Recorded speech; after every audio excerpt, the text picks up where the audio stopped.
Hi everybody, today I'm going to show you how to make a Buzz paper airplane. First, you need to fold the paper into a rectangle shape.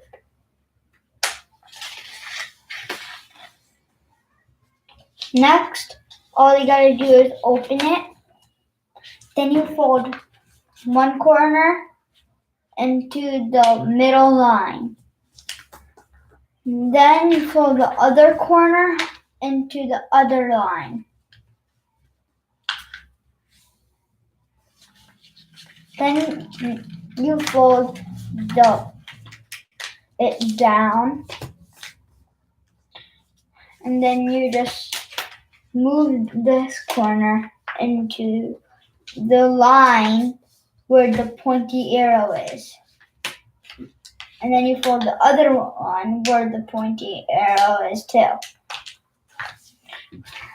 Then you fold this part up.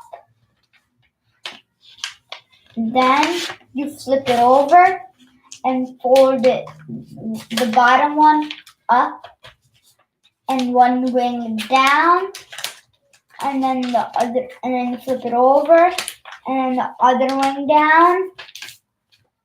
And now your paper airplane is ready to fly.